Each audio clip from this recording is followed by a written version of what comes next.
श्री गणेशाय नमः, श्री सरस्वती नमः, श्री कृष्णाय नमः। देखिए, आज आपको श्रीमद् भागवत महापुराण के 10वें स्कंद का 15वां अध्याय श्रवण कराता हूँ। आप प्रेम से मन लगाकर श्रवण कीजिए। 15 में धेनु कहन्योलिनी गाय बचाए, मित्रन को आनंद दियो धन धन श्री यदुराय। श्री सुखदेव जी बोले कि हे राजन, जब कुमार अवस्था व्यतीत हुई और पौगंड अवस्था का आरंभ हुआ, जब ब्रज में गाय चराने के लिए कृष्ण बलदेव दोनों भाई हुए, तब ग्वाल बालों को साथ ले श्री ब्रजनाथ ने वृंदावन को अपने कोमल चरण कमल से अत्यंत पवित्र किया। मधु वंश के प्रकट होने वाले श्री श्याम सुंदर बांके बिहारी कृष्णचंद्र अपने यश गाने वाले ग्वाल बालों को संग लेकर बलदेव भ्राता सहित बांसुरी बजाते, बछड़ों को कुदाते, गायों को आगे आगे कर क्रीड़ा करने के मनोरथ से पशु हितकारी अनेक प्रकार की फुलवारी जहाँ फूल रही हैं उस वृंदावन में विहार करने के लिए गए।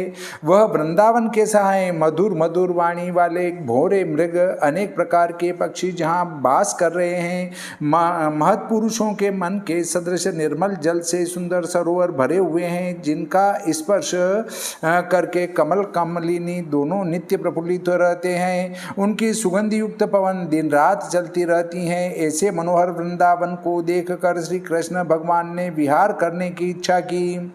जहाँ तहाँ अरुण वर्ण के पल्लव निकल रहे हैं, उनकी अद्भुत शोभा हो रही है। फल फूलों के भार से झुककर जिनकी शाखाओं के अग्रभाग चरणों में लग रहे थे, ऐसे ऐसे सुंदर वृक्षों को देखकर परमानंदित हो मुस्काए के आदि पुरुष श्री कृष्णचंद्र ने अपने बड़े भ्राता बलदेव जी से कहा। श्री भगवान बोले कि हे देवताओं में श्रेष्ठ बलदेव जी, देखो यह बड़ा आश्चर्य है। यह वृंदावन के देवताओं के पूजन योग्य अपने पापों के नाश करने के लिए मौन साध आपके चरणार बिंदुओं को फल फूल भेंट लेकर अपनी शाखाओं से झुक झुककर प्रणाम करते हैं। किस लिए? कि जिस आज्ञा से हमारा वृक्ष जन्म हुआ है वह अज्ञान दूर हो जाए, इसलिए झुके हैं। हे आदि पुरुष, सब फलों का पवित्र करने वाला आपका यश है। आपको निरंतर यह भोरे गान कर करके आपका भजन करते हैं, अतः ऐसे जान पड़ता है कि ये भोरे आपके मुख्य भक्त मुनि जन हैं। पाप रहित आपने अपने देवत रूप को छिपाए मनुज वेश बनाए इन ग्वाल बालों में क्रीड़ा कर रहे हो, तो यह मुनि भी भोरे के रूप से गुप्त होकर आपकी सेवा और भजन करते हैं। हे सर्वात्मन, इन्होंने यहाँ भी आपका पीछा नहीं छोड़ा है। स्तुति करने योग्य देखो, ये मोर आपके समीप कैसा सुंदर नृत्य कर रहे हैं, और यह हरिणी गोपियों की नाई चितवर्ण से भोली भाली सूरत बनाए आपके ऊपर कैसा प्यार कर रही हैं। और देखो, यह कोकिलाओं के समूह कैसी मधुर वाणी से शुश्रूषा कर रहे हैं। यह वनवासी भी धन्य है, क्योंकि अच्छे पुरुषों का यही स्वभाव है कि जो कोई अतिथि अपने घर आए तो जो कुछ अपने पास फल फूल हो वह उसकी भेंट करे।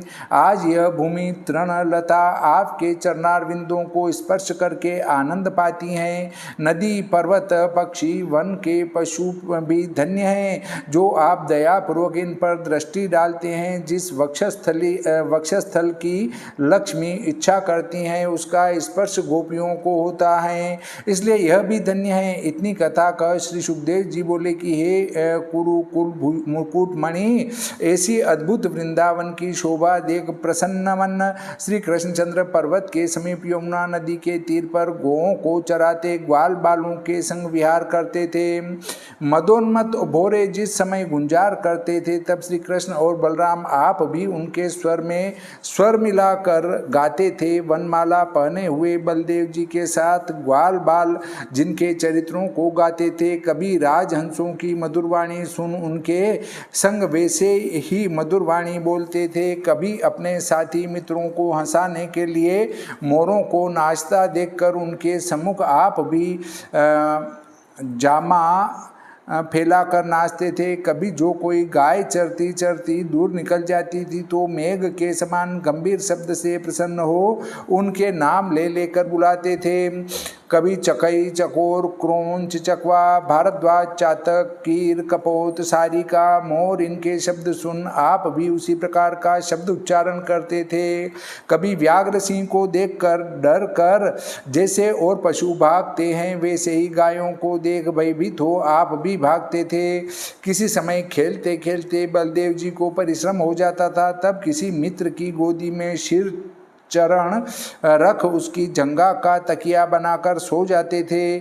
तब श्री कृष्णचंद्र आप उनके पैर दबाकर पंखा करके उनकी थकावट दूर करते थे। किसी समय कृष्ण बलदेव परस्पर अद्भुत रीति से नृत्य करते गाते कूदते लड़ते भिड़ते और फिर ग्वाल बालों की भुजा पकड़ हंसकर कृष्ण बलदेव दोनों भाई कहते थे, देखो कैसा नाचा कैसा गाना गाया। इस प्रकार अपनी अपनी बड़ाई करते थे। एक शंका उत्पन्न होती है, श्री कृष्ण विष्णु भगवान होकर अपने अंश शेष जी को अपने से बड़ा क्यों किया? उल्टा श्री कृष्ण को बलदेव जी का सेवन करना पड़ा।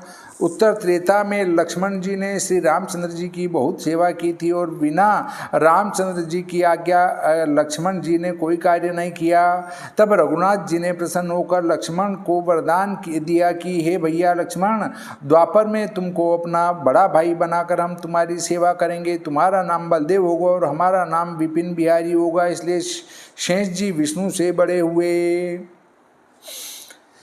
किसी समय मल्ल युद्ध करते करते जब हार जाते थे, तब श्री कृष्ण वृक्ष की जड़ के सहारे ऐसे पत्तों की शैया पर गोपों की गोदी की तकिया बनाकर सो जाते थे। हे राजन, कोई ग्वाल बाल महात्मा श्री कृष्ण के चरण दबाते, कोई पाप रहित ग्वाल बाल पत्तों के और पुष्पों के पंखे बनाकर श्याम सुंदर को बयार करते थे। कोई ग्वाल बाल स्नेह भरी बुद्धि से महात्मा श्री कृष्णचंद्र की नींद किसी प्रकार न उचट जाए, इससे ऐसे ऐसे मनोहर मलारों के पद सहज सहज में गाते थे। इस प्रकार अपनी माया से अपना ईश्वर रूप छिपाए हुए नई नई लीला करके गोपों के बालकों का अनुकरण करते थे। लक्ष्मी जिसके चरणों में लौटे, वह श्री कृष्ण सुखधाम ग्राम के रहने वाले ब्रजवासियों के संग उनकी इच्छा अनुसार खेल खेलते थे और बीच बीच में कभी ईश्वरपन की भी लीला दिखला देते थे। बलराम श्याम सुंदर के मित्र श्री दामा नाम गोप सुबलस्तोक कृष्णादिक गोप प्रेम पूर्वक यह वचन कहने लगे, हे राम हे राम हे राम दीर्घबाहो, दुष्टों के दलनहारे श्री कृष्ण यहाँ थोड़ी सी दूर पर ताल के वृक्षों का एक बड़ा गंभीर वन है। उस ताल वन में बहुत से ताल के फल वृक्षों के नीचे टूट पड़े हैं और भी टूट टूट कर बहुत से गिरते हैं, परंतु धेनु का सूर दैत्य वहाँ रहता है। उसने वे फल वहाँ रोक रखे हैं, न वह आप खाता है और न किसी दूसरे को खाने देता है। हे राम हे कृष्ण, वह दैत्य बड़ा पराक्रमी और बलशाली है, सदा गधे का रूप धारण किए रहता है और उसी के समान बड़े बड़े योद्धा उसकी जाति के बहुत से असुर उसके संग रहते हैं और उनके बीच में वह मंडली बनाए बैठा रहता है। हे दुष्ट दमन, वह दुष्ट जहाँ कहीं मनुष्यों को देखता है उनको खा जाता है। इस डर से कोई मनुष्य उस वन में नहीं जाता और पशु पक्षियों ने भी उसके भय के कारण वह वन छोड़ दिया है। आज तक किसी ने नहीं खाए वे ऐसे सुगंधित और मधुर फल हैं, न मानो तो चारों ओर उनकी सुगंध फैल रही है, सुनकर देख लो। हे कृष्ण, उनकी सुगंध से हमारे मन लुभा गए हैं, तुम वे फल लाकर हमको दो, क्योंकि उन फलों के खाने की हमारी बड़ी इच्छा है। जो आपकी भी इच्छा हो तो उस वन को चलें। इस प्रकार मित्रों के वचन सुन उनको प्रसन्न करने के लिए सब मित्रों को अपने संग ले दोनों भाई हंसकर ताल वन को चल दिए। वहां जाकर बलदेव जी ने ताल बजाकर हाथ से ताल के वृक्षों को हिलाया तो फलों के ढेर पृथ्वी पर गिर गए। जैसे मतवाला हाथी वृक्षों को हिलाकर फलों के ढेर नीचे डाल देता है। पृथ्वी पर फलों के गिरने का शब्द सुनकर वह गर्दभ रूप धेनुकासुर पर्वतों समेत पृथ्वी को कंपायमान करता हुआ दौड़कर बलराम जी के सम्मुख आया। उस महाबलवान धेनुकासुर ने शीघ्रता से आकर दोनों पिछले पांवों से बलदेव जी के हृदय में एक दुलत्ती मारी और गंभीर शब्द से रेखने लगा। हे राजन, क्रोध में भरकर धेनुकासुर ने फिर आकर मुख फेर बलदेव जी के पिछले पांवों से एक दुलत्ती और मारी। तब तो बलदेव बलदेव जी ने उसकी दोनों टांगे एक हाथ से पकड़कर ऐसे घुमाए जैसे लड़के गोफन घुमाते हैं। जब उसके प्राण निकल गए तब तो फिर फिराकर एक ताल के वृक्ष के ऊपर फेंक दिया। हे राजन, जब धेनुकासुर को वृक्ष पर फेंका तो उसके फेंकने से वह अत्यंत भारी ताल का वृक्ष टूटकर पृथ्वी पर गिर पड़ा। उसके गिरने से चारों ओर के वृक्ष टूट टूट कर पृथ्वी पर गिर गए, अर्थात एक की चपेट से एक। इस प्रकार अनेक वृक्ष चूर्ण हो गए। बलदेव जी ने लीला करके जो धेनुकासुर को वृक्ष पर फेंका तो उस गर्दभ देह की चपेट से सर्वत्र ताल बन के वृक्ष कांपने लगे, जैसे महावेग की आंधी से सब पृथ्वी तल के वृक्ष कंपायमान हो जाते हैं। हे बलदेव जी के इस पराक्रम करने में कोई आश्चर्य की बात नहीं है, क्योंकि वे अनंत और जगदीश्वर हैं और यह विश्व उनमें ओतप्रोत हो रहा है, जैसे वस्त्र ताने बाने में ओतप्रोत रहता है। जब धेनुकासुर मर गया तब उसके भाई बंधु जाति वाले सब गधे क्रोधित होकर श्री कृष्ण बलदेव के ऊपर को झपटे। हे राजन, श्री कृष्ण बलदेव दोनों भाइयों के सामने जो जो गधे आए उनकी टांगें पकड़ पकड़ कर घुमा घुमा कर वृक्षों के ऊपर फेंक दिए। उस काल में लाल लाल ताल के फलों के समूह से, श्वेत श्वेत मरे हुए गधों की लाशों से, हरी हरी ताल के वृक्षों की शाखाओं से और काली काली उन वृक्षों की जड़ों से पृथ्वी ऐसी शोभायमान जान पड़ती थी जैसे लाल श्वेत हरी काली घटाओं से आकाश शोभायमान दिखाई देता है।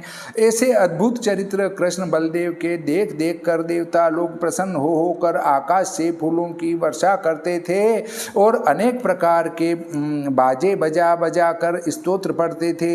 जब धेनुकासुर मारा गया तो फिर मनुष्य निसंदेह होकर उन ताल वृक्षों के फलों को खाने लगे और गायें भी निर्भय होकर घास चरने लगी और अनुचर गोप जिनकी स्तुति करते, कमल पत्र से जिनके विशाल नेत्रों को देखते और परम पवित्र जिनकी कथा और चरित्रों को सुनते, सब ग्वाल श्री कृष्ण बलदेव सहित ब्रज में आए।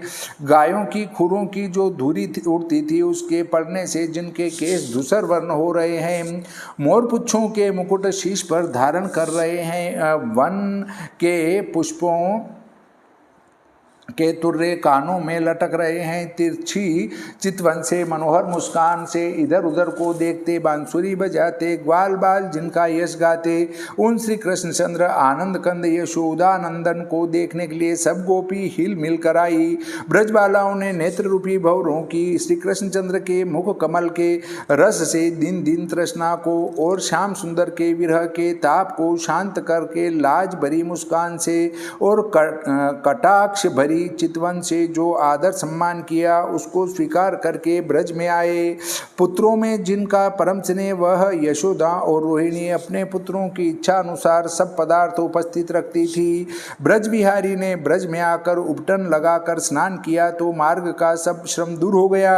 उस समय दोनों भाइयों ने सुंदर सुंदर पीताम्बर पहन, सुगंधित पुष्पों की माला कंठ में धारण कर, चंदन चौवा लगाकर जब निश्चिंत हुए तो बड़े प्रेम प्रीति से माता माखन मिश्री मिष्टान और सडरस भोजन परोस कर लाई, उसको बड़ी प्रीति से भोग लगाया और आनंद पूर्वक सुंदर शैया पर जाकर शयन करने लगे।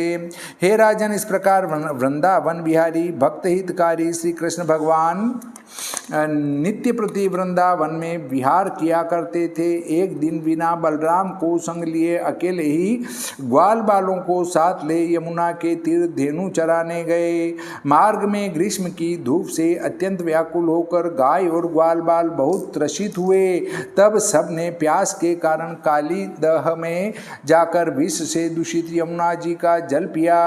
हे राजन, उस जहरीले जल के पीने से वे ऐसे अचेत हुए कि तन मन की कुछ सुधि बुद्धि न रही। मृतक के समान निष्प्राण से हो मुरझाकर यमुना के किनारे पर गिर गए। योगेश्वरों के ईश्वर श्री कृष्ण भगवान अपने मित्र ग्वाल बाल और गायों को मूर्छित देख अपनी अमृत वर्षिणी दृष्टि से देखकर सबको जिला दिया। जब सब गायें और ग्वाल बाल जी उठे और श्री कृष्ण को अपने सम्मुख खड़े देखा और बड़े आश्चर्य से परस्पर को देखने लगे। अब हमने श्री कृष्ण की कृपा दृष्टि का प्रभाव देख लिया। जिनके विष पीकर प्राण निकल गए थे और फिर जी उठे, हम सब इसे अपने परम प्यारे कृष्ण की कृपा दृष्टि ही मानते हैं। श्रीमद्भागवते महापुराणे दशम स्कंदे पूर्वार्धे भाषा टीकायां धेनुक वधूनां पंचदशोऽध्यायः। श्री सरस्वती मैया की जय, श्री गणपति महाराज की जय, श्री कृष्णचंद्र भगवान की जय, श्री रामचंद्र भगवान की जय, बजरंग बली की जय।